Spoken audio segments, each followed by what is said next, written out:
வணக்கம். சிறகடிக்க ஆசை சீரியலில் இனி என்ன நடக்க போகுது அப்படின்னு தான் பார்க்க போகிறோம். எங்கள் முத்துக்கிட்ட மீனா சொல்கிறாங்க, எங்கே பாருங்கள், சீதாவுக்கு பிடிச்சமான வாழ்க்கை தாங்க அமைச்சு கொடுக்கணும். உங்களுக்காக உங்கள் வீம்புக்காக நான் சீதாவை கஷ்டப்படுத்த விரும்பலை. நான் அந்த வீட்டினுடைய மூத்த பையன் மாதிரி நான் தான் இந்த வீட்டிலேருந்து எல்லாமே செய்யணும். அப்படிங்கும்போது மீனா, உங்கள் வீடு என் வீடுங்கிற அப்படிங்கும்போது சீதா, நான் உனக்கு நன்மையானதை செய்வேனா என்ன செய்வேன் அப்படிங்கிறாங்க. மாமா, எங்கள் குடும்பத்துக்கும் எனக்கும் நீங்கள் நன்மை தான் செய்வீங்க. உங்களுக்கு பிடிச்சா மட்டும்தான் அந்த அருணை நான் கல்யாணம் முடிக்க போகிறேன், இல்லைன்னா எனக்கு கல்யாணமே வேண்டாம் மாமான்னு சொல்லிட்டு அழுகிறாங்க. இப்போ கூட பாருங்க, உங்களுக்காக தன்னுடைய வாழ்க்கையே வேணாங்கிறா. இப்பேற்பட்ட குழந்தைகளுக்கு நீங்கள் ஏதாவது செய்யணும்ல அப்படிங்கும்போது மீனாங்க பாரு, எனக்கு அவரை பற்றி தெரியுது. வஞ்சனை வச்சுக்கிட்டு யாரையும் பாடாப்படுத்துறது தான் அந்த அருணுக்கு வேலையாக இருக்குது. ஆனால் உங்களுக்கு இன்றைக்கி அவர் நல்லவராக தெரியுது. சரி, ரைட்டு, அருணு கல்யாணம் பண்ணுவீங்கன்னா வைங்க, ஆனால் அதில் ஏதாவது மேடு போடலான்னா என்ன சொல்லாதீங்க அப்படிங்கும்போது, கண்டிப்பாக சொல்ல போகிறதில்ல மாமா, ரொம்ப தேங்க்ஸ் மாமா, உள்ளபடியே உங்கள் மனசில் பிடிச்சி தானே சொல்கிறீங்க அப்படிங்கும்போதுமா, எனக்கு பிடிக்கல, ஆனால் நீனும் கஷ்டப்பட்டுறக்கூடாதுன்னு நினைக்கிறேன், எதனாலும் யோசனை பண்ணிக்காமா, அந்த அருணை என்னையை பொறுத்த மட்டும் நல்லவன் கிடையாது அப்படிங்கும்போது, மாமா இல்லை மாமா, அவர் ரொம்ப நல்லவர், எனக்கு நல்லாவே தெரியும் அப்படிங்கும்போது, சரிம்மா, அதுக்கு மேலே வாபருப்போம், நான் சொல்ல வேண்டியது சொல்லிட்டேன் மீனா, அப்போ நம்ம கிளம்பலாம் அப்படின்னு சொல்லிட்டு கிளம்புறாங்க. இங்கே மீனா ஃபோன் பண்ணி அவங்க அம்மாவுக்கு சொல்கிறாங்க, ஏம்மா ஒன்றும் பிரச்சனை இல்லை, உன் மாப்பிள்ளை சம்மதிச்சிட்டாரு, அருண் வீட்டிலேருந்து பொண்ணு கேட்டு வர சொல்லலாமா அப்படிங்கும்போது, அப்படியாடி உண்மையை தான் சொல்கிறியா, மாப்பிள்ளை சம்மதிச்சிட்டாரா நீனா சொல்லுதியா அப்படிங்கும்போது, இல்லைக்குமா, இன்றைக்கி சீதா ஆஸ்பத்திரிக்கு ஒரு ஆளை கொண்டு சேர்த்தாரு வீட்டுக்காரு, அந்த பிள்ளை தனக்கு பிடிக்காத மாப்பிள்ளையை பார்த்துட்டாங்கன்னு சொல்லி எனக்கு சாப்பிட்டுட்டு அதுக்கு ஒரு மாதிரி ஆகிட்டு, அது ரொம்ப இக்கட்டான சூழ்நிலைக்கு போன பிறகு அதை தெரிஞ்சுக்கிட்டு என் வீட்டுக்காரு மனம் மாறிட்டார், அதனால் அருண் வீட்டை பொண்ணு கேட்டு வர சொல்லுதாரு அப்படிங்கும்போது, ரொம்ப சந்தோஷம்டி, சரிடி மாப்பிள்ளை நீ எப்போ வீட்டுக்கு வரைய அப்படிங்கும்போதேம்மா, நீ ஃபோன் பண்ணி சொல்லம்மா அப்படிங்கிறாங்க. இல்லை அது சரியாக வராது, நீங்கள் 2 பேரும் வீட்டில் அவங்களுக்கு ஃபோன் பண்ணி சொன்னால் தான் சரியாக இருக்கும், அதுபோக சீதாட்ட நம்பர் வாங்கணும் அப்படிங்கிறாங்க. உடனே சீதாட்ட நம்பர் வாங்கிட்டு வீட்டுக்கு போகிறாங்க. அங்கே போய் நீங்கள் வாங்க எங்கள் வீட்டுக்கு போவோம் அப்படிங்கிறாங்க. எதுக்கு அப்படிங்கிறாங்க. அந்த அருணையும் அவங்க அம்மாவையும் பொண்ணு கேட்டு வர சொல்லலாம் அப்படிங்கிறாங்க. என்ன மீனா அவசரப்படுத, கொஞ்சம் அவங்கள பற்றி விசாரிச்சுக்கிடுவோம் அப்படிங்கும்போது, உங்களுக்கு இப்போ ஓகே தானே, உங்களுக்கு எதுவும் பிரச்சனை இல்லை, சீதா விருப்பமான வாழ்க்கையை அமைச்சா உங்களுக்கு ஒன்றும் இல்லை அப்படிங்கிறாங்க.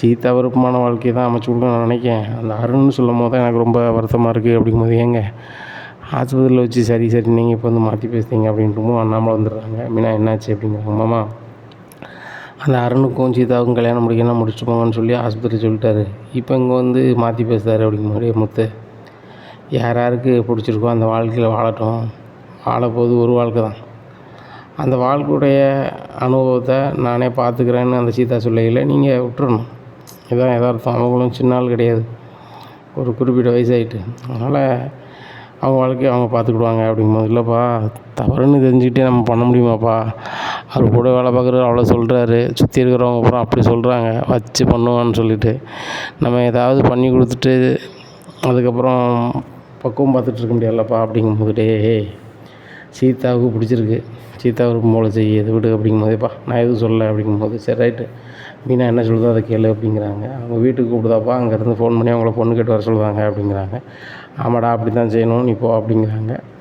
மீனா கூட முத்து மனசே இல்லாமல் போகிறாரு, ஆனால் மனசுக்குள்ளே படுது, அந்த அருண் எதையுமே மறக்க மாட்டான், மனசுக்குள்ளே வச்சுட்டு தான் பண்ணுவான், ஆனால் இவங்க வேறு அவன் நல்லவன் சொல்கிறாங்க, என்ன மேடுபடலாம் ஆக போகுதுன்னு தெரியல அப்படின்னு சொல்லி கடவுள் மேலே பாரத்தை நினச்சிக்கிட்டு நேராக வீட்டுக்கு போகிறாங்க. மீனா வீட்டுக்கு. மாப்பிள்ளை ரொம்ப சந்தோஷம், சீதா கல்யாணத்துக்கு நீங்கள் சம்மதிப்பேன்னு நினச்சி கூட பார்க்கல அப்படிங்கிறாங்க. ஆமாம் சார், ஆமாம், உங்கள் விருப்பம்படி செலுங்க சார் அப்படிங்க. மாப்பிள்ளை உங்களுக்கு விருப்பம் தானே அப்படிங்கிறாங்க. சார் உங்களுக்கு எல்லாருக்கும் விருப்பம் இருக்கும்போது நான் என்ன பண்ண போகிறேன் அப்படிங்கும்போது, சரி மாப்பிள்ளை சீதா நம்பர் வாங்கிட்டு வந்துருக்கீங்களா சீதாட்டா அப்படின்னு சொல்லி மீனாட்ட வாங்கிட்டு வந்துட்டோமா அப்படிங்கிறாங்க. ஓ, ஃபோன் நம்பரில் வாங்கிட்டு வந்துட்டியா அப்படின்றோன்னா அருணுக்கு கால் பண்ணுறாங்க. சீதாவோட அக்கா பேசுகிறேன் அப்படிங்கிறாங்க. சொல்லுங்க அப்படிங்கிறாங்க. உங்கள் அம்மாட்ட ஃபோனை கொடுங்க அப்படிங்கிறாங்க. நான் வேலைக்கு வந்திருக்கேன், இந்த ஃபோன் நம்பரில் கால் பண்ணுங்கள் அப்படின்னு சொல்லி ஒரு நம்பரை கொடுக்காங்க. அம்மா நான் சீதாவோட அக்கா பேசுகிறேன் அப்படிங்கிறாங்க. சொல்லுங்கம்மா அப்படிங்கிறாங்க. அம்மா என் வீட்டுக்காரர் சம்மதிச்சிட்டாரு, நீங்கள் பொண்ணு கேட்டு வாங்க, இன்றைக்கே கூட வாங்க, இன்றைக்கி நல்ல முகூர்த்தமாக தான் இருக்குது அப்படிங்கும்போது, ஏம்மா இன்றைக்கி அருண் வேலைக்கு போயிட்டான், உடனே லீவு கொடுக்க மாட்டாங்க, அதனால் அவன் லீவு கிடச்சி எப்போ கிடைக்கோ அப்போ நாங்கள் ஒரு முகூர்த்தத்தில் வரோம் அப்படிங்கிறாங்க. சரிம்மா அப்படின்னு சொல்லி ஃபோனை வச்சிடுறாங்க. இன்றைக்கி அவங்களுக்கு நேரம் கிடைக்காதா, அவங்க வேலை அப்படியா அப்படிங்கும்போது, மீனா நான் சொல்லலை. அந்த அருண் வந்து எல்லோரும் மாதிரி இருக்க மாட்டான் அப்படின்னுட்டு இருக்கும்போது அருண் ஆஃபீஸர்கிட்ட டைம் கேட்டு என் அம்மாவை கூப்பிட்டு வீட்டுக்கே வந்துடுறாரு. உடனே எங்கே ஃபோன் பண்ணி அரை மணி நேரம் தானே இருக்கும் அப்படிங்கும்போது, என் பையன் பரபரப்பாக கூப்பிட்டு வந்துட்டாம்மா, நான் பழங்கள் தான் வாங்கிட்டு வந்தோம், சொந்த பந்தத்தை கூப்பிட்டு வரல, சரி நம்ம தானே பேச போகிறோன்னு வந்துவிட்டோம், ஒரு காலண்டரை பார்த்து நல்ல நாள் வச்சுக்கலாம் அப்படிங்கிறாங்க. இங்கே அருண் முத்தை பார்த்தோன்னே முறைக்காங்க. உடனே முத்து கவுந்துக்கிறாரு. சரி ரைட்டு, அவங்க வாழ்க்கைக்கு எதிராக நம்ம ஏன் இருப்பானே அப்படின்னு சொல்லிட்டு. ஆனால் அருண் மனசுக்குள்ளே முத்தை வந்து கடுப்பாக தான் நினைக்கிறாரு. நீலாம் ஒரு ஆள், நீ வந்து எனக்கு கல்யாணத்துக்கு நீ வந்து சம்மதம் இல்லாமங்க கொஞ்சம் உனக்கு நீ சம்மதிச்ச பிறகு நான் பொண்ணு கேட்டு வரேன், நேரம் தானே அப்படின்னு சொல்லி மனசுக்கு நினைக்காங்க. சீதாவையும் ஃபோன் பண்ணி வர சொல்லியிருந்தாங்க. சீதா வந்துடுறாங்க. இந்த அருண் வந்து மீனா வீட்டில் இருக்கும்போது சீதாவுக்கு பயங்கர சந்தோஷம். சரி ரைட்டு, 2 குடும்பம் ஒன்றாக போகுது அப்படின்னு சொல்லிட்டு சத்தியம் வந்துடுறாரு. அப்போ தாம்பழை தட்டு மாற்றுறாங்க. மாற்றினோன்னே இன்னும் 1 மாதம் கழிச்சு கல்யாணம் வச்சுக்கலாம் அப்படின்னு சொல்லி மீனா சொல்கிறாங்க. அப்போ முத்து சொல்கிறாரு, 1 மாதத்தில் இப்படி வைப்ப, பொண்ணுக்கு நம்ம நவநட்டுலாம் சேர்க்கணும் வைக்கணும், ஒரு 3 மாதமாக சொல்லலாம்ல அப்படிங்கும்போது, யாரோட நகையும் தேவையில்ல, நானே என் வருங்கால பொண்டாட்டி பார்த்துப்பேன் வச்சுப்பேன் அப்படிங்கிறாங்க. உடனே முத்து சொல்கிறாங்க, அது வேணால் நீங்கள் சொல்லுங்கள், எங்கள் வீட்டு பிள்ளைக்கு நாங்கள் போட தான் செய்வோம் அப்படிங்கும்போது, சரி சரி உங்களால் எவ்வளோ தான் முடியும் நான் பார்க்குறேன் அப்படிங்கிறாரு. உடனே முத்து சொல்கிறாரு, எங்களால் எவ்வளோ முடியுமோ கண்டிப்பாக செய்வேன் அப்படிங்கும்போது, முத்துக்கிட்ட ஏங்க சும்மா இருங்க அப்படிங்கிறாங்க. எங்களால் முடிஞ்சதை கண்டிப்பாக சீதாவுக்கு செய்வோம், டபார்னு தான் வந்து 2 பேரும் விரும்பிட்டீங்க, நாங்கள் சீதாவை கொஞ்சம் நாள் கழிச்சு தான் பார்க்கலாம் அப்படிங்கும்போது கொஞ்சம் லேட்டாக தான் ரெடி பண்ணணும்னு நினச்சோம், நீங்கள் கல்யாணம் ஏற்பாடு சீக்கிரம் பண்ணுறீங்க, சரி நடக்கட்டும் அப்படின்னு சொல்லிட்டு 1 மாதத்தில் பேசி முடிச்சிடுறாங்க. அருண் வீட்டுக்கு போயிடுறாங்க. வீட்டில் போய் சீதா கால் பண்ணி, சீதா சந்தோஷமா அப்படிங்க, ரொம்ப சந்தோஷம், எங்கள் மாமா புசுக்குன்னு சம்மதிப்பார்னு நினச்சி கூட பார்க்கல அப்படிங்கும்போது, உங்கள் மாமா சொல்லலாம் கேட்கணும் அவசியமே இல்லை, உனக்கு பிடிச்சிருக்கு எனக்கு பிடிச்சிருக்கு, நம்ம அன்றைக்கே கல்யாணம் முடிச்சிருக்கலாம், நீ வந்து எங்கள் மாமா சம்மதிச்சா தான், என் குடும்பம் சம்மதிச்சா தான் எங்கள் அக்கா வாழ்க்கை என்னால் ரொம்ப போகக்கூடாது அப்படி இப்படின்னேன். சரி ரைட்டு, என்னால் யாரும் சங்கடப்பட வேண்டாம் அப்படின்னு சொல்லி தான் நான் வந்து பொறுமையாக இருந்தேன். இனிமேல் ஒன்றும் பிரச்சனை கிடையாது, 1 மாதம் நம்மளுக்கு கல்யாணம், இனிமேல் ஆஸ்பத்திரிக்கு வந்தால் பேச சொல்ல அப்படிங்கிறாங்க. கண்டிப்பாக அப்படிங்கிறாங்க. உடனே மறுநாள் காலையிலே அருண் வந்து சீதாவை பார்க்க போகிறாரு. அப்போ ஆஸ்பத்திரியில் டாக்டர் சொல்லுவார், ஏம்மா 2 பேரும் கல்யாணம் ஏற்பாடு பண்ணிட்டீங்க, கல்யாணத்துக்கு ஒரு நாளில் பேசிக்கிடுங்க, வேலையை ஒழுங்காக பாருமா அப்படிங்கிறாங்க. அருண் நீங்கள் போய்ட்டு வாங்க அப்படின்னு சொல்லி அனுப்பிடுறாங்க. எங்கள் அருண் வந்து 1 மாதம் லீவு கேட்க போகிறாரு. அப்போ அருணால் கடுப்பாக ஒரு வேலையில் ஆப்பு சருன ஒரு உயர் அதிகாரி அதே ஸ்டேஷனுக்கு வந்துடுறாரு. என்ன அருண், என்னை ஞாபகம் இருக்கா அப்படிங்கிறாங்க. சார் உங்களை தெரியாமையா அப்படிங்கிறாங்க. நான் வந்து எவ்வளோ பெரிய அதிகாரியாக இருப்பேன், ஆனால் நீ வந்து எனக்கு உயர் அதிகாரிட்ட போட்டு கொடுத்த, அதனால் என்னை ஒவ்வொரு ஸ்டேஷனுக்கும் அனுப்பினோன்னா மறுபடியும் நான் 2 டிக்கெட்டுங்க வந்தேன், நீ என்னை படாப்படுத்தணும்ல, நான் நீ படாப்படுத்தணும்ல அப்படிங்கிறாங்க. சார் தப்பாக நினச்சிக்காதீங்க, பழசெல்லாம் மறந்துடுங்க சார், எனக்கு கல்யாணம் வச்சுருக்கு, 1 மாதம் லீவு தாங்க அப்படின்னு. லீவா? உனக்கு லீவே கிடையாது, எல்லா நாளும் வேலை, என்ன நீ அப்படி வேலை பார்க்க இருப்பா பாரு, இல்லையா வேலை வேண்டாம் நீ லீவ் கொடுத்துட்டு போ அப்படிங்கிறாங்க. உடனே சார் இந்த வேலையை நான் ரொம்ப ஆசைப்பட்டு வந்திருக்கேன், நான் வந்து டபார்னு வேண்டான்னு சொல்ல மாட்டேன் அப்படிங்கிறாங்க. வேண்டான்னு சொல்கிறியா சொல்லலையா எனக்கு தெரியாது, ஆனால் தினம் நீ உனக்கு வேலை லீவுன்னா கிடையாது அப்படிங்கிறாங்க. சார் என்ன சார் இப்படி சொல்கிறீங்க அப்படிங்கிறாங்க. அப்படி தான் சொல்லுவேன் அப்படின்னோடனே இவர் பேசுனதெல்லாம் ஃபோனில் ரெக்கார்ட் பண்ணிக்கிட்டு நேராக அதுக்கு மேலே உயர் அதிகாரி பார்க்காரு. சார் ஏற்கனவே அவர் ஒரு தப்பு பண்ணார், அதை நான் செல்லில் பதிஞ்சு கொண்டு உங்களை மாதிரி ஆள்கிட்ட கொடுத்தேன், இப்போ என்னன்னாக்கா அவர் அதை வச்சுக்கிட்டு எனக்கு லீவே தர மாட்டேறாங்காரு அப்படின்னா அங்கேருந்து கால் பண்ணுறாங்க. என்ன கார்த்திகேயன், அருணை ஏன் படாப்படுத்துறீங்க, ஏற்கனவே அருணுக்கு உங்களுக்கு ஆகாது, அதே ஸ்டேஷன் கேட்டு போயிருக்கீங்க, போன முன்னாடி அந்த பையனுக்கு லீவ் கொடுக்க மாட்டேன் வைக்க மாட்டேன்னு சொன்னீங்களாமே, அந்த பையன் லீவே எடுக்க மாட்டாப்புல, 1 மாதம் லீவை கொடுங்க, இல்லை அப்படின்னு நல்லா இருக்காது அப்படிங்கிறாங்க. சார் வேலைக்கு ஆள் இல்லை சார் அப்படிங்கும்போது, இங்கே பாருங்கள் கார்த்திகேயன், நீங்கள் பேசுனதெல்லாம் ரெக்கார்ட் பண்ணி வச்சுருக்காரு, அது வந்து உங்களுக்கு எதிராக இருக்கும் பார்த்துக்கிடுங்க, ஏற்கனவே நீங்கள் பல சிக்கலுக்கு மத்தியில் வந்து வேலை பார்க்கிங்க, அந்த ஆடியோ இருந்துச்சுன்னா அப்புறம் மாட்டிக்கிடுவோம் அப்படிங்கும்போது, சாரி சாருங்கிறாங்க. அருண் வராரு மறுபடியும். என்ன அருண் உன் வேலையை நீ விடலை போல், நம்ம பேசுனதெல்லாம் நீ ரெக்கார்ட் பண்ணிகிட்டே தான் இருக்கேண்ணா அப்படிங்கும்போது, சார் எனக்கு வழி தெரியல, எனக்கு 1 மாதம் லீவ் வேணும் அப்படிங்க. சரி 1 மாதம் லீவு போய்ட்டு வா அப்படிங்கிறாங்க. சரி சார் அப்படிங்கிறாங்க. உடனே அருண்ட்டு வந்து ஒரு ஆள் பேசுகிறாரு. அருணே உனக்கு லீவே கிடைக்கலனாலும் எப்படினாலும் லீவு கிடைக்க வைக்க அப்படிங்கிறாங்க. இங்கே பாரு, வேலை நம்மளுக்கு சாதகமாக இருக்கணும், அப்படி இல்லைன்னா சாதகத்தை உருவாக்கிக்கணும், அந்த அருணுக்கு எல்லாமே முடியும் அப்படிங்கும்போது, எல்லாமே முடியுங்க, அந்த முத்துக்கும் உனக்கு ஆகாது, அந்த முத்து வந்து நினச்சி தான் உனக்கு கல்யாணத்தையே நடத்தி வைக்கான், முத்து உன்னை பிடிக்கலன்னு சொன்னால் மறுபடியும் கல்யாணம் நின்றுடும், இப்படிலாம் நீ பிம்பு கொண்டு தான் அவங்ககிட்ட நீ தோற்று போனேன் அப்படிங்கிறாங்க. தோற்று போனேன் நான், இதுக்கப்புறம் தான் இருக்குது. கல்யாணம் முடிச்ச பிறகு பாரு அவன் நிரந்தரமாக உள்ளே அனுப்பிடுவேன். அதுக்கப்புறம் தலைவர் களி தான் திம்பார். ஆனால் அது நாசுக்காக செய்யணும். என் பொண்டாட்டி கூட தெரியக்கூடாது, அந்தளவுக்கு பண்ணுவேன் அப்படிங்கிறாங்க. உடனே அருண் என்ன சொல்கிற அப்படிங்கிறான். ஆமாம் விடவே மாட்டேன் அப்படின்னு இருக்கும்போது அந்த வயசான யார்ட்டையாக கேட்டுருக்காரு. இன்னும் திருந்தலை போலையே, ஷே இப்படி இருக்கானே, கல்யாணம் முடிக்க போகிறான், மனசு மாதிரினா நல்லாயிருக்கும், இப்படி இருக்கான் அப்படின்ட்டு அவரும் போயிருந்தார். இப்படியா இருக்குது இந்த சூழ்நிலையில் இங்கே வந்து கல்யாண ஏற்பாடுகள்லாம் பண்ணதுக்கு எல்லா வேலைகளும் அருண் பார்க்காரு. மீனா வீட்டு சைடில் முத்து பார்க்குறாரு. ஆனால் அவருக்கு மன விருப்பமே இல்லை. அப்போ செல்வம் கேட்குறாரு, என்னடா 2 பேருக்கும் சம்மதம், கல்யாணத்தை ஏற்பாடு பண்ணிட்டேன், ரைட்டு, விருப்பமே இல்லாமல் எல்லாம் பண்ணிகிட்ருக்கேன் அப்படிங்கும்போது, இல்லைடா செல்வம், எனக்கு மனசுக்கு சரியாகவே படலை, எந்த ஒரு காரியம் பண்ணாலும் மனசுக்கு சரின்னு படும், இந்த காரியம் படவே மாட்டேங்கப்பா அப்படிங்கிறாங்க. டேய் இங்கே பாரு முத்து, அவங்க 2 பேருக்கும் பிடிச்சிருக்கு, அந்த பிள்ளை என்னென்னாலும் பார்த்துக்குறாங்கிறேன், அதுக்கு மேலே நீ என்ன பண்ணுவா விடு, சரி நீ கல்யாணம் ஏற்பாடு பண்ணு, மண்டபம் எந்த மண்டபம் அப்படிங்கிறாங்க. வேறு யார், நம்ம முருகேசன் கல்யாண மண்டபம் தான், அவர் தான் நம்மளுக்கு கம்மியான வாடகை தருவார்னு சொல்லி முருகேசனை பார்க்காங்க. ஆனால் என் வாடகை வேணும், என் கொழுந்தாள் கல்யாணம் அப்படிங்கும்போது, தம்பியே ரொம்ப சந்தோஷம், நான் பல முறை உனக்கு என்ன வேணாலும் சொல்லுன்னு சொன்னேன், நீ எதுவுமே சொல்லலை, உன் கொழுந்தியா கல்யாணத்துக்கு மண்டபத்தை வந்து கேட்கா, நீ காசு எதுவும் தர வேண்டாம் இல்லைங்கிட்டா, அந்த கரண்ட் எரிப்பில்லை அதை மட்டும் துட்டு கொடுத்துரு அப்படிங்கும்போது, சரிங்க நான் அது எவ்வளோ வரும் அப்படிங்கிறாங்க. அது என்ன ஒரு 2000 வரும் அப்படிங்கிறாங்க. ஆனால் இந்த சிட்டிக்குள்ளே 2000 செலவில் யாருனே மண்டபம் தருவா அப்படிங்கும்போது, இந்த முருகேசன் தாரேன், யாருக்கு, இந்த முத்துக்காக தாரேன், நல்லபடியாக கல்யாணத்தை முடியப்பா, ஏன்னா மீதி செலவுக்குலாம் வச்சுருக்கியா, கையில் பணம் வேணால் வாங்கிக்கா, பையை கொடு அப்படிங்கிற, இல்லைடா இருக்குது அப்படிங்கிற, பணம் தட்டுப்பாடாச்சுன்னா என்கிட்ட வா நான் தாரேன் என்ன அப்படிங்கிறாங்க. சரிண்ணே அப்படிங்கிறாங்க.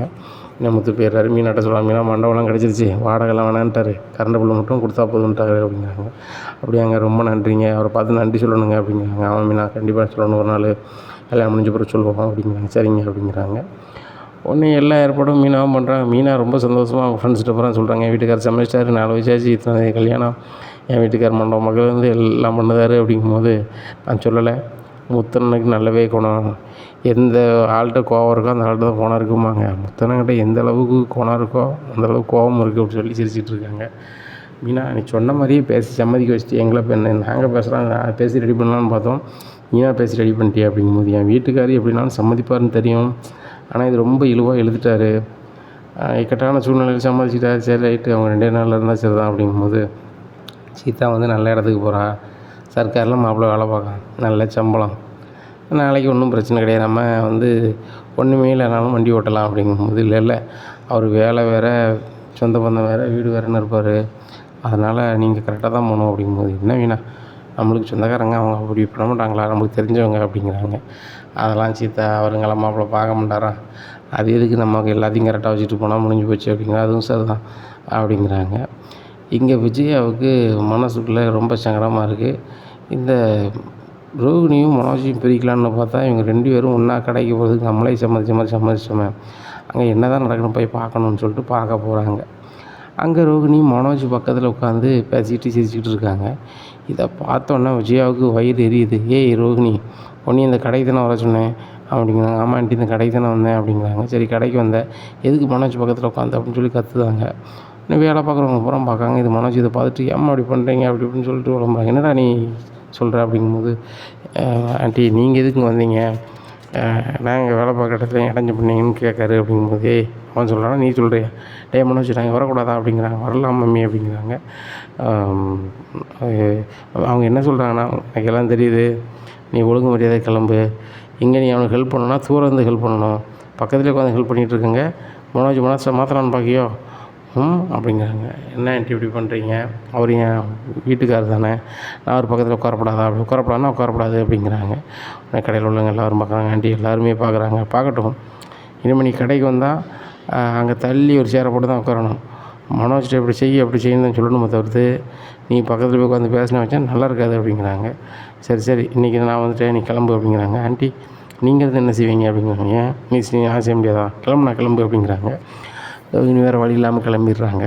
பக்கத்தில் வந்து மனோஜுங்க பாரு, உனக்கு முகத்தில் இப்படி இருக்குது, நீ கீழே விழுந்துட்டா, அதனால் 2-3 நாளைக்கு இந்த ரோகிணியை வச்சுக்கா, அதுக்கப்புறம் வைக்காதடா சரியான பிறகு அப்படிங்கும்போது, இல்லைம்மா அப்படி இப்படின்னு சொல்லி சிக்னல் சொல்லுவாங்க. இங்கே பாருடா நான் சொல்லுதுங்க கேளு, இந்த ரோகிணி நம்மளை மட்டும் இல்லை ஏகப்பட்ட பேரை ஏமாற்றிருக்கா, நான் மலேசியாவிலேருந்து வந்தேன், பெரிய கோடீஸ்வரி, நான் 300 கோடி அக்கௌண்ட்டில் வச்சுருந்தேன் அப்படி இப்படின்னு, ஆனால் எல்லாம் புழுவனி மூட்டை, ஏன்னா இந்த புழுனி கூட நீ வாழணும் அவசியமே கிடையாதுடா.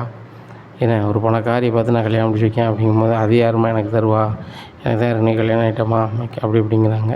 டேய் இதெல்லாம் நம்ம ஏமாத்தினடா கல்யாணம் முடிச்சிருக்கான், இவ்வளோ வீட்டு விட்டு மறு நிமிஷம் உனக்கு ஒரு நல்ல வசதியான பிள்ளைய பார்த்து வச்சுருக்கேன் அப்படிங்கும்போது யாரும்மா அப்படிங்கிறாங்க. வேறு யாருடா, ரவி இருக்காமல ரவி அப்படிங்கிறேன். ஆமாம் அவன் ரெஸ்டாரண்ட் ஓனர் அந்த நீத்துவா அந்த பிள்ளை தான் அப்படிங்கிறேன். ஏம்மா அந்த பிள்ளைலாம் சம்மதிக்காதுமா, அது பெரிய கோடீஸ்வரி அப்படி ஏன்டா சம்மதிக்காது, இந்த சிட்டிக்குள்ளேயே ஒரு பெரிய பிஸ்னஸ்மேன் நீ, அவள் பெரிய பிஸ்னஸ்மேன் கல்யாணம் முடிக்க பற்றி என்ன இருக்குது, அவளும் பெரிய கோடீஸ்வரி, நீ நாளைக்கு கோடீஸ்வரன் ஆக போகிற தானே, நீ பெரிய மல்டி மில்லியன் ஆக போகிற அவ்வளோ கல்யாணம் முடிச்சு இந்த ரோகிணியை வச்சுக்கிட்டு 500க்கும் 1000த்துக்கும் விற்றுக்கிட்டு ஆண்டி நான் 80,000 பொருள் விற்றுட்டேன், இவ்வளோ பெரிய கடையில் 80,000 விற்றா பெரிய விஷயமா அப்படிங்கும்போது மாமாங்கிறாங்க. சரிடா வியாபாரத்தை நான் பார்க்குறேன் அப்படின்னு சொல்லி விஜயா வியாபாரத்தை பார்க்குறாங்க. விஜயா வியாபாரம் பார்த்த அன்றைக்கி 1,00,000 விற்று வீட்டில் போய் சொல்லுதாங்க, ரோகிணி நீ என்னமோ 80,000 வியாபாரம் பார்த்ததுக்கு பெருசாக பேசுவேன், நான் 1,00,000 வியாபாரம் பார்த்துட்டேன், யாருனாலும் வியாபாரம் பார்க்கலாம், பேசுகிற மாதிரி நாசுக்காக பேசணும் அப்படிங்கிறாங்க. அவன் என்னம்மா சொல்லுதாங்க விஜயா, அவங்க 2 பேரும் புருஷன் பொண்டாட்டி எப்படி தொழில் பண்ணி வைக்கணும்னு அவங்க ஐடியா பண்ணிவிடுவாங்க, நீ அம்மையா அந்த கடைக்கு போனையா வந்தேன்னு இரு, வியாபாரத்துக்குள்ளே நீ தலையிடாத அப்படிங்கிறது. ஏங்க அப்படிலாம் விட முடியாதுங்க, மனோஜோட லெவல் வேறங்க, இன்றைக்கி அவனுக்கு முடியலை, அவனுக்கு நான் உதவி பண்ணுதேன், நான் பார்த்துக்கிட்டேன், நடன பள்ளியே ஒரு 4 நாள் லீவ் விட்ருக்கேன், 4 நாள் நான் தான் கலாலவி இருக்க போகிறேன் அப்படிங்கிறாங்க. டேய் ரவி நான் சொல்ல சரிதானடா அப்படிங்குவேம்மா, அப்பா சொல்லுதாம்மா சரி, புருஷன் முன்னாடி பாட்டு போகிறாங்க அப்படின்னு சும்மாறா பிஸ்னஸ் பண்ணதை மனோஜ் சொல்லிட்டு, மனோஜ் வரட்டா வேண்டாமா அப்படிங்கும்போது ரொம்ப நேரம் பார்க்காரு. உடனே முத்து சொல்லுவார், அம்மா வேண்டாம்னு சொல்ல போகிறான் அப்படிங்கிற மாதிரி, நீ சும்மாறா முத்து அப்படிங்கிறாங்க. நீங்கள் வாங்கம்மா அப்படின்றாங்க. இங்கே ரோஹினிக்கு ரொம்ப கஷ்டமாக இருக்குது, மனோஜுக்கு முடியாத போது பூரா நம்ம தான் கடையை பார்த்தோம், மனோஜுக்கு கொஞ்சம் பரவாயில்லன்னு வந்தோன்னே எங்கள் அம்மா வர சொல்லிட்டார்ல, அவங்க அம்மா சொல்ல தான் கேட்க ஆரம்பிச்சிட்டார்ல, சரி இருக்கட்டும் அப்படின்னு சொல்லிட்டு நினைக்காங்க. விஜயா ரெகுலராக கடைக்கு போகிறாங்க, கல்லால் உள்ள பணத்தை பூரா மனோஜ் கொடுக்காம அதை கொண்டு போய் நகை வாங்க வைக்க இந்த மாதிரியே பண்ணிகிட்டே இருக்காங்க. மனோஜ் கம்பெனி கட்ட வேண்டிய பணத்தை கட்டலை. இப்போ கம்பெனிக்காரர் கேட்காங்க, எங்கெங்கே பாருங்கள் நீங்கள் ரெகுலராக கட்ட வேண்டிய பணத்தை கட்டினா தான் பொருள் தருவோம், ஏற்கனவே நாங்கள் தந்த பொருளுக்கே பணம் எங்களுக்கு சேரலை அப்படிங்கும்போது சார் இப்போ கட்டிடுறோம் அப்போ கட்டிடுவோம் அப்படின்ட்டு இருக்காங்க. அப்போ கடன்காரங்களும் வந்துடுறாங்க. மனோஜ் எங்களுக்கு 30 லட்ச ரூபாய்க்கு மேலே கடன் இருக்குது, இப்போ தரேன் பிறகு தரேன்னு சொல்லிகிட்டே இருக்கீங்க, எப்போ தருவீங்க அப்படிங்கும்போது கம்பெனிக்காரங்க சொல்கிறாங்க, அப்போ சப்டீலருக்கும் நீங்கள் பணத்தை கொடுக்கல, அப்போ கம்பெனிக்காரங்களும் பணத்தை கொடுக்க பணத்தெல்லாம் என்ன தான் செய்றீங்க அப்படிங்கோன்னா விஜயாவை பார்க்குறாங்க. விஜயா பூராமே நகையாக வாங்கிட்டாங்க. எப்படியா இருக்குது, உடனே விஜயாட்ட போய் சொல்கிறாங்கம்மா கம்பெனிக்காரங்க பணம் கேட்காங்க, நீங்கள் நகையாக வாங்கிருக்கீங்களா அதை தாங்க, உங்கள் ஒட்டுமொத்த நகையை விற்றுட்டு நான் ஒரு முடிஞ்ச அளவு செட்டில் பண்ணிட்டு அவங்களுக்கு முன்னாடி நகையை எடுத்துறேன் அப்படிங்க. மனோஜுங்க பாரு, அம்மாவுக்கு நீ தானே எடுத்துறேன், நான் தான் தரமாட்டேன், என்ன பண்ணுமோ பண்ணு அப்படிங்கிறேன். உடனே கடன்காரங்கிட்டையும் சொல்லுதாரு, நான் எப்படியா தந்துடுவேன் போய்ட்டு வாங்கன்னு சொல்லிட்டு. ரோஹிணி கால் பண்ணுறாங்க, ரோஹிணி கடையில் உள்ள வருமானத்தை எல்லாமே அம்மா எடுத்துக்கிட்டு அந்த நகையையும் எடுத்துக்கிட்டு இப்போ கேட்டால் கடன்காரங்க எல்லாம் தேடி வராங்க, எனக்கு என்ன பண்ணணும்னு தெரில அப்படிங்கும்போது ரோஹிணி வந்துடுறாங்க. பொன்னியார் கடைக்கு வர சொன்னேன் அப்படிங்க. ஆண்டி நான் கடைக்கு வரதான் இருக்கட்டும், கடையில் உள்ள வருமானத்தை பூரா நீங்கள் நகை எடுத்திங்கன்னா கம்பெனிக்காரங்க கொடுக்க வேண்டிய பணம் எங்களுக்கு வர வேண்டியது எப்படி ஆண்டி வரும், நீங்கள் பண்ணுறது ரொம்ப தப்பு. என்னடி தப்பு, என் பையன் கடை, என் புருஷன் முதல்ல அவன் கடை போட்டு நடத்துதான், அதில் வர பணத்தை நான் எடுப்பேன், செலவு பண்ணுவேன், இன்னும் செய்வேன், அதை கேட்க நீ யார் அப்படிங்கும்போது, என்ன ஆண்டி யாருன்னு கேட்குங்க, நான் தான் இந்த மனோஜோட பஞ்சாதி அதெல்லாம் கொஞ்சம் காலம் தான். அப்படி என்ன ஆண்டி கொஞ்சம் காலங்கிங்க, எப்போவுமே மனோஜோட பஞ்சாதி நான் தான், மனோஜ் யாருக்காக விட்டு கொடுக்க மாட்டேன் அப்படிங்கும்போது மனோஜ் இருக்கார், என் யாரையும் விட்டு கொடுக்க மாட்டாங்க, ஆனால் அந்த மகேஷ்ட மட்டும் நீ பேசுதியோ அப்படின்னு சொல்லிட்டு மனசில் இது பண்ணுவாங்க. உடனே அதை மீறி வந்துடுது. சரி ரோஹிணி நான் என்னையும் யாருக்காக விட்டு கொடுக்க மாட்டேன் வைக்க மாட்டேன்னு சொல்லுதே, அந்த மகேஷ் கூட மட்டும் பேசுதேன், மகேஷ் கூட மட்டும் சுற்றுதே அப்படிங்கும்போது, மனோஜ் மகேஷ் யாரா அப்படிங்கிறாங்க. வேறு யாரும்மா, இவன் முன்னாள் காதலன் தான், காலேஜ் படிக்கும்போது ஒன்றா லவ் பண்ணியிருப்பா அவளுக்கு, இப்போ அவன் வேறு கல்யாணம் முடிச்சுட்டான், இவன் வேறு கல்யாணம் முடிச்சுக்கிட்டான், ஆனால் இப்போ அவங்க மறுபடியும் பேசுதாங்கன்னா சாதாரணமாக கிடையாதும்மா, அந்த தூங்கின பூர்வ நாசுக்காக பேசுதான், அது போக பார்த்துட்டு போய் பேசுதான், இப்படியே பண்ணிகிட்ருக்கா அப்படிங்கும்போது, ஏய் இந்த மாதிரி வேலைலாம் பார்க்கியா, இப்பேற்பட்டவெல்லாம் வீட்டுக்கே வரக்கூடாது அப்படிங்கும்போது, ஆண்டி அது என் ஃப்ரெண்டு, நான் சும்மா தான் பேசினேன், மனோஜ் தப்பாக பண்ணிட்டு சொல்லுதாரு அப்படிங்கும்போது, அது மட்டும் உறுதியாக தெரியட்டும், அதுக்கப்புறம் உனக்கு இருக்குது, எங்கள் வீட்டில் உனக்கு இடம் கிடையாது அப்படி இப்படின்ட்டு இருக்காங்க. கடையில் இருக்கவங்க எல்லோரும் பார்த்துட்டு முழிக்காங்க. அப்போ மனோஜுக்கு ஒரு மாதிரி தெரியுமா, கடையில் எல்லோரும் பார்க்காங்க, நீங்கள் கிளம்புங்க அப்படின்னு சொல்லி ஆட்டோ பிடிச்சி அனுப்பிடுறாங்க. ரோஹிணி கேட்குறாங்க, மனோஜ் உங்கள் அம்மா தெரியாமல் பேசுது, நீ சொல்ல மாட்டியா வைக்க மாட்டியா அப்படிங்கும்போது, என்ன சின்ன எனக்கு தெரில ரோஹிணி அப்படிங்கும்போது, மனோஜுங்க பாருங்கள் உங்கள் அம்மா வீட்டில் இருந்தால் உங்கள் அம்மா சொல்ல கேட்டுக்கிட்டு அம்மா சாமி தான் போட்டுட்ருக்கணும், நீங்கள் இன்னும் தனியாக உங்களுக்கு ஒரு ஸ்டேட்டஸ் வரணும், உங்கள் கடன்லாம் மாறணும் அப்படின்னா கண்டிப்பாக வந்து நீங்கள் தனி கொடுத்தனா தான் லாய்க்கப்படும். உங்கள் அம்மா இங்கே உங்கள் கல்லால் வந்து உட்காந்துட்டு வர வருமானத்தை பூரா எடுத்துக்கிடுது. இன்னும் நீங்கள் தனி கொடுத்தனம் பண்ணாலே உங்கள் அம்மா வந்து கண்டிப்பாக வருத்தப்பட்டு உங்கள்கிட்ட பேசாது, கடைக்கும் வராது. உங்களுக்குள்ள வருமானம் உங்களுக்கு தான். கடன்காரங்களுக்கும் கொஞ்சம் கொஞ்சமாக கொடுக்கலாம். ஆனால் உங்கள் அம்மா வந்தாங்கன்னா கண்டிப்பாக ரூ. 1 கூட கொடுக்க முடியாது அப்படிங்கும்போது, அப்படியா சொல்கிறேன் அப்படிங்க. ஆமாம் அப்படி தான் சொல்கிறேன். வித்தியா வேறு யாரை கல்யாணம் முடிக்க போகிறாளாம். அவள் கல்யாணம் முடிக்க போகிறோன்னா ஆட்டோமேட்டிக்காக வேறு வீடு தான் போவாள். அவன் புருஷன் வந்து தனியாக ஒரு வீடு பார்த்துட்டாரு, அங்கே தான் போவாள். அதனால் அவள் வீடு வந்து நம்மக்கிட்ட நம்ம வாங்கி வாடகை கொடுத்துருவோமா அப்படிங்கும்போது, சரி கேளு, அட்வான்ஸ் எவ்வளோ வாடகை வேணும்னு கேளு அப்படின்னா ஃபோன் பண்ணி கேட்காங்க. 50,000 அட்வான்ஸு, 5,000 வாடகை அப்படிங்கிறாங்க. சரி ரைட்டு அப்படின்ட்டு இவ்வளோ தான் அப்படிங்கிறாங்க. இவ்வளோ தான் நான் கொடுத்துடலாம், அவன் பேசாமல் அந்த வீட்டுக்கே போயிடலாம் அப்படிங்கும்போது, சரி உங்கள் அம்மா பிரிஞ்சு இருந்துருவியா அப்படிங்கும்போது, நான் எங்கள் அம்மா பிரிஞ்சு ஒரு நாள் கூட இருந்து கிடையாது ரோகிணி அப்படிங்கிறாங்க. சரி உங்கள் அப்பா பணத்தை எடுத்துகிட்டு போனேன், அப்போ எத்தனை நாள் வீட்டுக்கு வரல அப்படி 20 நாள்கிட்ட வரல அப்படிங்க. 20 நாள் வீட்டுக்கு வரல, அப்போ மட்டும் முடியுது இப்போ முடியலையோ அப்படின்னோடனே, சரி நான் அப்படி செய்கிறேன். ஆனால் எங்கள் அம்மாட்ட பேசி நாசுக்காக பணம் வாங்கணும், இல்லை அந்த நகையை வாங்கணும், இல்லை என் வீட்டு பத்திரத்தை வாங்கணும். அப்படின்னா தான் நான் வந்து ரிலீஃபாக முடியும். கிட்டத்தட்ட இப்போ எனக்கு வந்து ரொம்ப கடனாகி போச்சு அப்படிங்கிறாங்க. சரி ரைட்டு எவ்வளோ தான் பணம் உனக்கு தேவைப்படுது? ஒரு 50 லட்ச ரூபாய்ட்ட தேவைப்படும் அப்படிங்கும்போது, 50 லட்சமா? சரி நான் 50 லட்சத்துக்கு எதுவும் பண்ண முடியுமான்னு பார்க்கேன் அப்படிங்கிறாங்க. 50 லட்சம் உனக்கு யார் தருவா அப்படிங்க. ஃப்ரெண்ட்டு தாங்கணும் அப்படிங்க. யார் அந்த மகேஷ்டியா அப்படிங்கிறாங்க. இல்லை மகேஷ்டி இல்லை அப்படிங்கிறாங்க. சரி சீக்கிரம் யார்ட்டையாவது வாங்க அப்படிங்கிறாங்க. ரோகிணி எதாவது மனசில் சொல்கிறாங்கன்னா ஊரில் உள்ள வீட்டை. அப்போ அந்த வீடு வந்து ரோகிணி பேரில் இருக்குது, அவங்க அம்மா பேரில் தான் இருந்திருக்கு. ரோகிணிக்கு நம்ம இப்படி ஒரு கண்ணாலத்தை பண்ணி வச்சிட்டோமே, வாழ்க்கை நம்ம அம்பாக்கிட்டோமேன்னு சொல்லி அந்த நேரத்தில் ரோகிணி பேரில் எழுதி வச்சுருந்தாங்க. அந்த வீட்டை விலை பேசுனா அந்த வீடு 17 லட்ச ரூபா தான் விற்கும் அப்படிங்காங்க. அந்த 17 லட்ச ரூபா பணத்தை வாங்கிட்டாங்க. வாங்கினோன்னா அந்த பணத்தை 2 லட்ச ரூபா கொண்டுட்டு கிறிஸ்ட்ட கொண்டு கொடுக்காங்க. இதை பாடிகிட்ட கொடு அப்படிங்க. இவ்வளோ பணம் ஏது அப்படிங்கிறாங்க. இல்லைம்மா கிறிஸுக்குன்னு பணம் வேணுமாம்மா, அவனுக்கும் படிப்புக்கு இல்லை மற்ற கதைக்கே தேவைப்படுமா தான் இது அப்படின்னு சொல்லி கொடுத்துட்டு 15 லட்ச ரூபாய் கொண்டு மனோஜை கொடுக்காங்க. மனோஜ் வந்து அந்த கம்பெனியில் கொண்டு கட்டுதாங்க. இந்த பணம் எப்படி வந்துச்சு அது வந்துச்சுன்னு கேட்கல. மனோஜுக்கு பணம் தான் போதுமே அப்படின்னு சொல்லிட்டு நினைக்காரு. கம்பெனியில் கட்டினோடனே சரி கம்பெனி ஓகேன்றாங்க. இன்னும் கடன்காரங்க கொடுக்கணும் இப்படியா இருக்குது. இந்த சூழ்நிலையில் ரோகிணியோட அம்மாவுக்கு கால் வருது கிராமத்தில் இருந்து. என்ன லட்சுமிக்கா ஊரில் இருக்க ஒத்த வீடையும் விற்றுவிட்ட, நம்ம ஊருக்கு எப்படி வருவேன், திருவிழாவெலாம் உட்காரதுக்கு ஒரு வீடு வேண்டாமா வைக்க வேண்டாமா அப்படிங்கும்போது, எனக்கு தான் வீடு இருக்கே அப்படிங்கும்போது, நான் எங்கே விற்றேன் அப்படிங்கும்போது, உங்கள் மொதல் தான் விற்றுட்டால 17 லட்ச ரூபான்னு அப்படிங்கும்போது, ஓ 17 லட்ச ரூபாய்க்கு விற்றுட்டு அந்த 2 லட்ச ரூபாய் நீங்கள் கொடுத்தாளா அப்படின்னு சொல்லி ரோகிணிக்கு கால் பண்ணுறாங்க. கிராமத்தில் இருக்க வீட்டை ஏன்டி விற்ற அப்படிங்கும்போது, எனக்கு வேறு வழி தெரிலம்மா, என் புருஷன் ரொம்ப கடத்தோடு இருக்கார், நான் விற்றுப்புட்டு அப்படியே போகல, 2 லட்ச ரூபாயை நான் வந்து கிறிஸ்துக்கு வர வேண்டியதை கொண்டு கொடுக்க தானே செஞ்சுருக்கேன் அப்படிங்கும்போது, உனக்கு அப்புறம் அந்த வீடு அவனுக்கு தானடி போகணும், அதுபோக கிராமத்தில் நம்மளுக்கு சொத்துன்னு அதுதான் இருக்குது, அதை ஏன்டி கொடுத்த?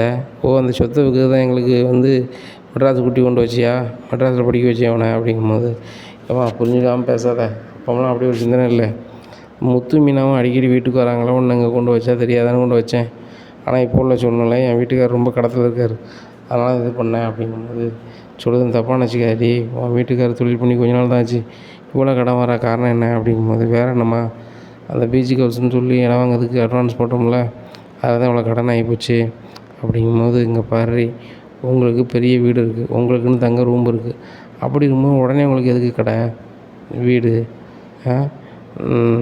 அனுசரித்து நீ போயிருக்கலாம், இருக்கிறத வச்சு நீ இது பண்ணியிருக்கலாம், இந்த கடன் தேவையில்லை அப்படிங்க. மம்மி நீ சும்மா இரு, எங்களுக்குன்னு தனியாக வீடு வேணும், எங்கள் ஆண்டி வந்து அவங்க வீடுங்க போய் ரொம்ப ஓவராக பண்ணுறாங்க, என்னையும் மனோஜையும் தள்ளி வச்சு பார்க்குறாங்க, மனோஜும் என்கிட்ட நெருங்கி வந்தாலும் கூட நெருங்க விட மாட்டுறாங்க, இப்படியா இருக்குது. இப்படி இருக்கும்போது நான் மனோஜுக்கு பணம் மட்டும் கொடுக்கலன்னு வச்சுக்கோமா, இந்த வீட்டில் நான் இருக்கவே முடியாது, அப்படி ஒரு நிலை இருக்குது அப்படிங்கிறாங்க. என்னடி பேசிக்கிட்டே இருக்க, உன்னை பற்றியான விஷயத்த அந்த வீட்டில் சொல்ல மாட்டேன், கிறிஸ்து நாளைக்கு என்ன ஆவான் ஏதாவன்னு உனக்கு கொஞ்சம் கூட நினப்பு கிடையாது.